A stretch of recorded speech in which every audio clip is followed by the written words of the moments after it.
Good afternoon. Buenas tardes. My name is Maria Elena Incapié. I am the Executive Director of the National Immigration Law Center.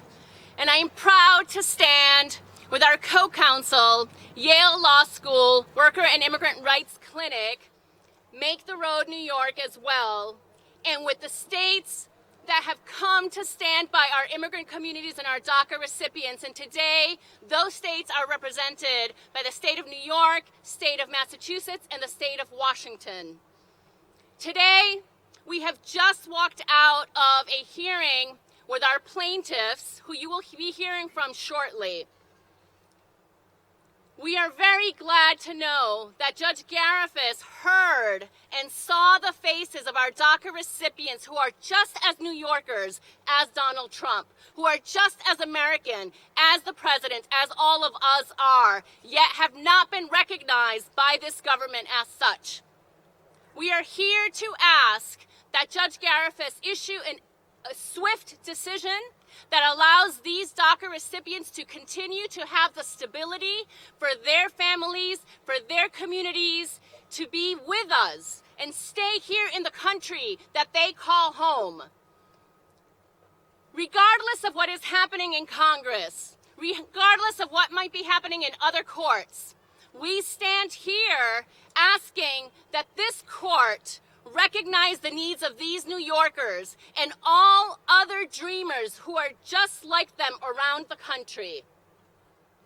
And we are asking for a decision as soon as possible because we can't wait. We can no longer wait. We cannot have the level of emotional, psychological, and economic trauma that has been created by President Trump when he decided to terminate the DACA program. And you will be hearing directly from the individuals who were in the courthouse facing the judge, facing and standing courageously up to President Trump for having created this crisis, which he can turn around. But because he is not willing to do so, we are dependent on the courts. We at the National Immigration Law Center and our co-counsel, including our state AGs, have been resorting to the courts that are serving as that important check and balance against the overreach of an administration that has shown time and time again to be anti-immigrant, anti-Muslim, anti-refugee, anti-American.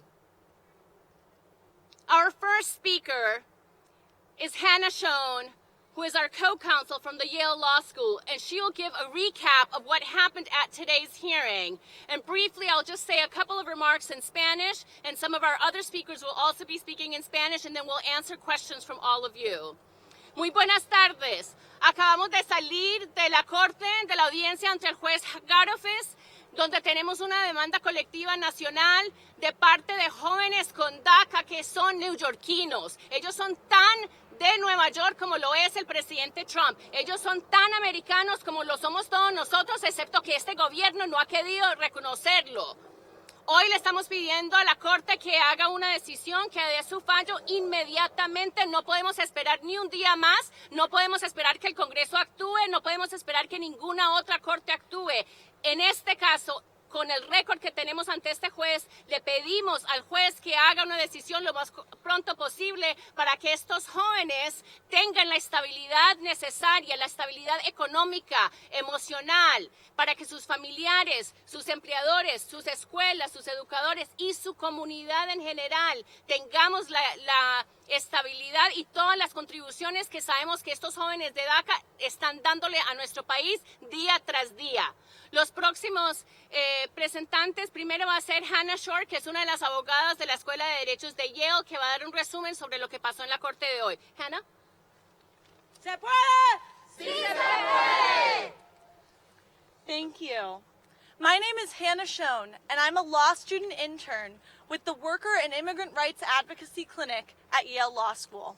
Along with the National Immigration Law Center and Make the Road New York, we are proud to be litigating this case on behalf of these plaintiffs. Today, Judge Garifas asked difficult questions of the government. The judge understands that what the government did in the DACA termination is, quote, not ordinary. Today, Judge Garifas said that President Trump's statements about individuals of Latino and Mexican heritage are, quote, extreme, recurring, and vicious. Today, the government tried to justify its actions. The government said that it acted based on litigation risk, but as Judge Garifas said, quote, litigation is just part of the process. We need relief in this case right now. The California order that Judge Alsup issued is not enough. It only allows for protections for people who have already had DACA, but so many of our plaintiffs and members of Make the Road New York did not get the chance to submit initial applications because they became eligible after the Trump administration cruelly terminated the program on September 5th of last year. We need an order as soon as possible in this court, on this record, and for these plaintiffs and their families, employers, schools, and communities. Thank you. Thank you so much, Hannah. Our next speaker is someone who needs no introduction, but on behalf of our co-counsel and the National Immigration Law Center and our co-counsel, we want to thank Attorney General Schneiderman for his leadership, along with the states of Washington, Massachusetts, and all the other states that have joined this lawsuit. Thank you. Thank you. I represent New Yorkers. Our dreamers are New Yorkers. And estamos todos neoyorquinos aquí. And we will never back down from that position. We are here today, and I'm remarkably, the government's only excuse, really, for shutting down this program is they were afraid of litigation because they got a letter from a group of attorneys general. Well, I'm in court today representing 16 attorneys general, so if they were worried about litigation risk, they got it wrong. So we will continue to fight, and we had a very good hearing today with a very focused judge, a series of complicated issues, but they really boil down to one thing. There are New Yorkers who are left out of the injunction issued in California. There are claims that were left out of the injunction issued in California. There's a record in this case of New Yorkers, New York dreamers, New York employers, New York universities, and hospitals that want to be heard. And we want a decision from the court in Brooklyn upholding the rights of New Yorkers as we move forward. We want, if this gets to the Supreme Court, to have as full a record as possible. But the bottom line is this: no one has raised any argument that the dreamers should not be allowed to stay here. These are people who work and play by the rules. They contribute to our communities. I'm here representing a large group of states because our state universities rely on dreamers. Our state hospitals rely on dreamers. They work for state agencies and community agencies. They have children that are American citizens who might be left without resources if this program was ended. We all benefit from the dreamers being here. Beyond the hundreds of thousands of dreamers, there are millions of people all across America. And in New York, we value their contribution. We will not back off from fighting for them. We want to get a decision from this judge to supplement the record. This fight is far from over, and we will never back away from our fellow New Yorkers in this battle. Thank you. Great, thank you. And I should note that the state of New York and the other 16 states that are part of this lawsuit represent the majority of DACA recipients in our country. So again, that threat of litigation from Attorney General Paxton in Texas and the other states do not represent the majority of immigrants and DACA recipients. Our next speaker is someone that we are very proud and honored to represent, Martín Batalla Vidal, who is the named plaintiff in our case. Martín?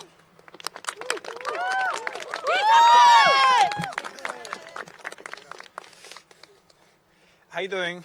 Thank you for being here in the first place. My name is Martin Mataya. I'm also a member for Make the Road New York. I came here at the age of 7, and just like everyone else, my parents brought me here for the American dream. Thanks to them, I am the person who I am.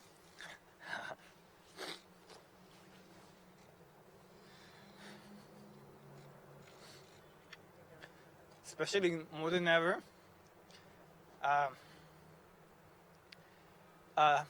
We cannot wait for Congress to find a solution for us dreamers. And we need the court to come up with a solution for us dreamers. And hopefully I'm emotional. Sorry, I'm emotional. But yeah, we here because we want the court to hear that even though we might not be born here, we consider us Americans, New Yorkers, we've been here all our lives. Going back to our country is a country that we don't know. Having DACA, not only are we homeowners like my friend Eliana, but we're entrepreneurs like my friend Andy. So DACA, sorry. DACA made me come out the shadows, say that I was undocumented, and gave me opportunities that unfortunately as undocumented I wouldn't. And now more than ever, we need a solution. We need the court to find a solution for us dreamers. Thank you. En español. All right. Mi nombre es Martín Batalla. Yo soy un miembro de Make the Road New York. Yo vine aquí a la edad de 7 años. Mis padres me trajeron a los Estados Unidos para tener una mejor educación y un mejor futuro. Algo que ellos que no tuvieron. Al tener DACA, se abrieron las oportunidades. Pude aplicar para trabajar, para tener un permiso para trabajar. Currently estoy trabajando en una nursing home for traumatic brain injuries and stroke patients, heart attack patients. So, DACA me abrió la oportunidad para trabajar en the medical field. Me dio oportunidades que, siendo indocumentado, aunque quisiera, no podría. Y ahorita más que nunca necesitamos una solución para los dreamers. No podemos esperar al Congreso y al presidente que haga con una solución. More than ever necesitamos que la Corte haga un rule para que los proteja a nosotros, a los inmigrantes. Thank you. Gracias, Martín. Gracias. And thank you for your courage y tu valentía, Martín. Our last and not but the least final speaker is Eliana. Eliana is one of the members and leaders of Make the Road as well, and one of the original plaintiffs in this case. Eliana Fernandez. Good afternoon, everyone. My name is Eliana Fernandez, and I am a staff member Make the Road New York. I came to the United States a month before my 15th birthday, and I've been here ever since building a life for myself and my family. I'm not only a community member, I'm also a mother of 2 beautiful children, ages 10 and 5, and they are the reason why I decided to join the lawsuit and be here. In the last few months, I've been part of the movement of hundreds of dreamers across the country who have been traveling to Washington, in the state, in the streets, and in the court, fighting for a Clean Dream Act. We are urging the Congress to pass a Clean Dream Act that does not include more militarization in our borders, something that doesn't end family petitions, because that's one of the reasons why many of our families here in our communities have been able to reunite because of the current immigration system that we have. And as the president prepares himself today to give us the State of the Union, there's no other place better than to be here at court, fighting for our friends, for our families, for all the DACA recipients across the country to stay here. We want to be clear about the urgency of having a Clean Dream Act passed. Although the judge was very sympathetic about our case, that's not enough. We want him to rule in our case as soon as possible. We have no time to wait for the Congress to come up with a legislation that will protect us. Our lives depend upon this ruling. We're running out of time. Our families are running out of time. And that's why it's so important that he rules in this case as soon as possible. En español. Muy buenas tardes con todos. Mi nombre es Eliana Fernández. Muchas gracias por estar aquí. Yo soy una de las demandantes en este caso para tratar de proteger a los Dreamers en todo el país. Yo llegué aquí a los 15 años. He construido una vida aquí. Tengo 2 hijos hermosos de edades 5 y 10. La razón principal por la cual yo estoy aquí son ellos. Y queremos recalcar la importancia y la urgencia de pasar un acta de sueño limpio que nos proteja a todos. Durante los últimos meses hemos estado peleando no solamente en la corte, en las calles, sino también en Washington, pidiendo a nuestros congresistas que hagan su trabajo y que nos den una acta de sueño en la cual no se destruyan familias, en la cual no nos den más seguridad, no solamente en la frontera, pero también agentes de inmigración que terrorizan nuestras comunidades. Esto es muy importante, nuestras vidas dependen en estas legislaciones y por eso hoy estamos en la Corte. A pesar de que el juez fue muy simpático y entiende el caso y está concentrado en nuestro caso, eso no es suficiente. Nosotros necesitamos que él falle a nuestro favor lo más pronto posible. Nosotros no tenemos tiempo para esperar por el Congreso ni por una legislación que no sabemos qué va a pasar. Necesitamos que el juez tome acción ahora, ya que nuestras vidas dependen en esto. Gracias. Gracias. And so in addition to Martín and to Eliana, we have our other courageous plaintiffs with us that include Carlos, Antonio, Carolina, and Mariano. We thank you. So on behalf of Make the Road New York and Yale Law School Worker and Immigrant Rights Clinic and the National Immigration Law Center, we thank all of the courageous plaintiffs who are standing up against President Trump for creating this DACA crisis. So now let's open it up to your questions. We still have Attorney General Schneiderman, and we also have Karen Tumlin, our legal director at the National Immigration Law Center, who can answer some of the legal questions from what happened at the hearing today. Who's first? Yes. So what did happen at the hearing today? What was, I guess, the goal of today? What did happen? Great. Karen? I can start. Yep, go ahead. So there were three issues before the court today. The federal government had filed a motion to dismiss. Individual plaintiffs and the states have been moved for a preliminary injunction to stop them from shutting down the DACA program and to return us to the status quo before September 5th. And there was also a motion to certify a class of DACA recipients who would be heard. Those are the three issues heard.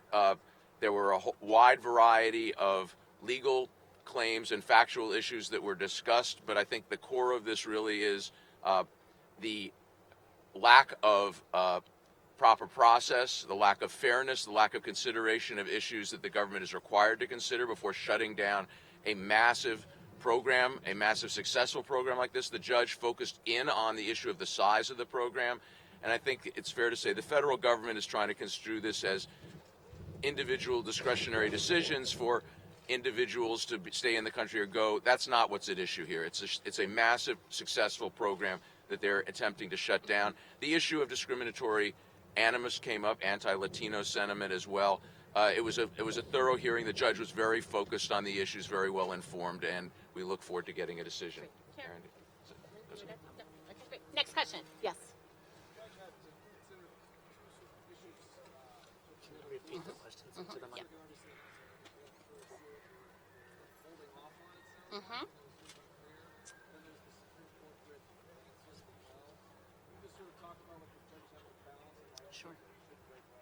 Sure. So the question is the issue that the Judge Garifas is balancing between an interlocutory appeal that's pending before the Second Circuit Court of Appeals, as well as the federal government's appeal to the Supreme Court of the California injunction that's in place right now. So on those two issues, the first one was the Second Circuit, which the judge raised with the parties early. And it is an unusual order. It was a request by the federal government to take an earlier order from this court, which is usually not appealable until the end of the case, up to the Second Circuit early.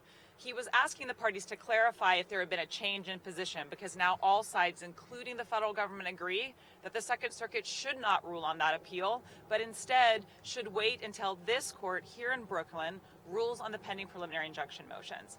And then separately, with respect to Judge Alsup's order from the Northern District of California, the court had a lot of questions for the parties about why he should continue to go ahead and rule when the federal government, again, has taken this very unusual step, trying to leap over the Ninth Circuit Court of Appeals and go directly to the Supreme Court. And as all the speakers here today have said, our answers were very simple.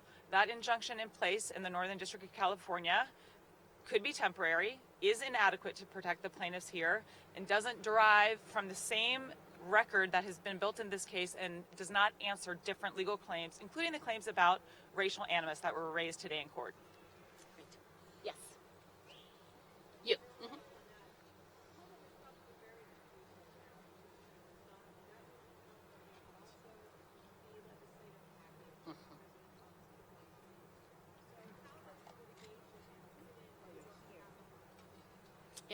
So the question is, noting that the public is probably very confused about what's happening in this country, given that there was both the Northern District of California decision, there's this court case happening in the Eastern District of New York, and then there's the debates happening in Congress. I'll answer that and see if any of our plaintiffs also want to respond to that.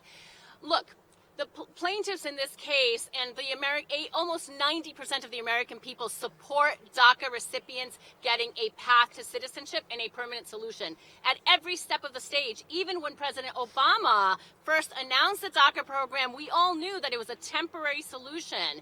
And we absolutely need Congress to act, as Eliana mentioned. A permanent solution rests in the hands of Congress. However, as we now have seen, we have a president that is not only erratic and irrational and changes his mind every couple of hours, that there is no way for our plaintiffs to rely that this is a president who is serious about making a deal, right? And they keep adding more and more anti-immigrant measures as the exchange and the demands for dreamers. This is a Trump-created crisis. This is a crisis that can be resolved by President Trump and Congress if they simply pass the Bipartisan Dream Act. End of story. It's pretty simple, but maybe Eliana and some of the other... en español, perdón, sí. La pregunta era que lo más seguro es que el público está muy confundido en este momento porque, por un lado, tenemos una decisión de la Corte Federal del Estado de California, en el Distrito Norte del Estado de California. Estamos en esta corte en Nueva York y, por el otro lado, el Congreso ha estado debatiendo y el presidente habla de una solución legislativa. Definitivamente necesitamos una solución permanente y esa solución solamente puede venir del Congreso. Esta es una crisis que fue creada simplemente por el presidente Trump cuando acabó con este programa. Y lo que necesitamos es una solución permanente, pero también nos hemos dado cuenta que estamos lidiando con un presidente irracional, un presidente que cambia de parecer cada par de horas. Entonces, estos jóvenes, nuestras comunidades, no podemos depender de una negociación que se está volviendo más anti-inmigrante todos los días. Pero le voy a pedir a Eliana y Martín y Antonio. Perfecto. ¡Dreamers! ¡Dreamers! ¡Ahora! ¡Ahora! ¡Ahora! Okay. Antonio. Sorry.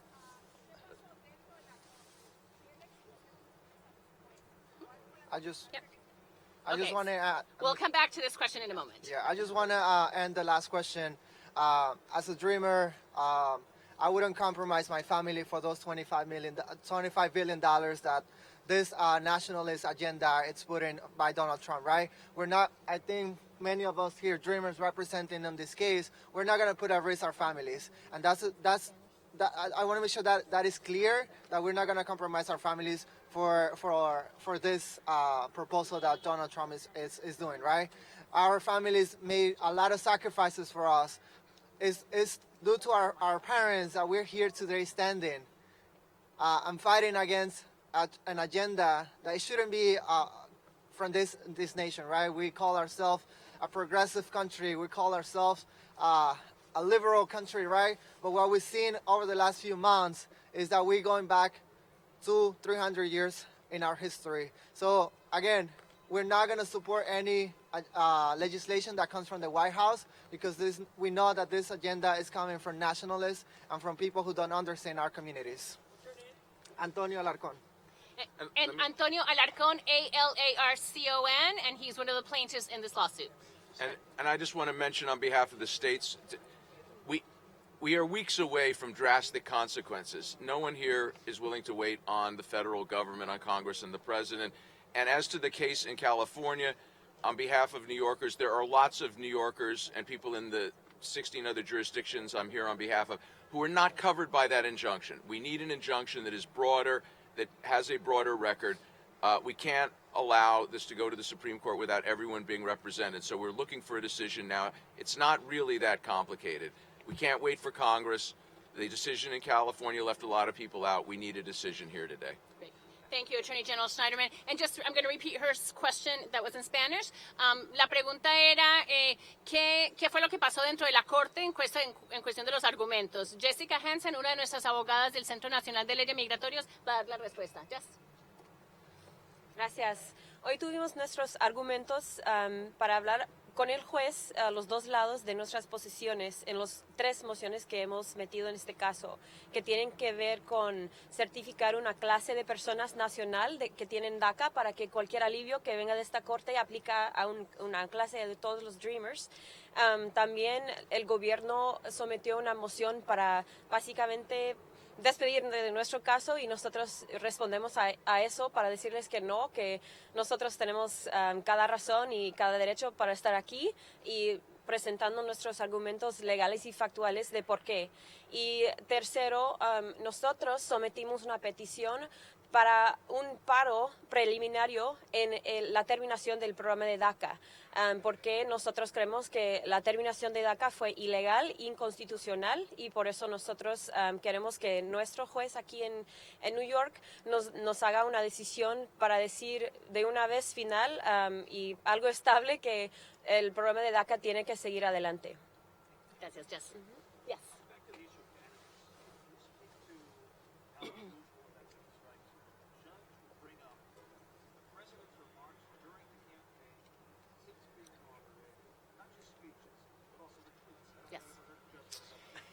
Yes, so the question is if we can comment on the particular legal argument about racial animus and the fact that the judge took into consideration comments made by not just the president and official policy decisions, but also when he was a candidate running for office, as well as even tweets. And the question is, it seems odd that tweets are being considered in the court, but this has become the norm in all of the court cases that we have against this administration, including against the Muslim ban as well. I don't know, Attorney General Schneiderman, do you want to address the animus issue? Or Well, I think we can both speak about it. Yeah, thank you. So in regards to animus, this is something that has come up, as Marilena said, with some of the other cases against the Trump administration.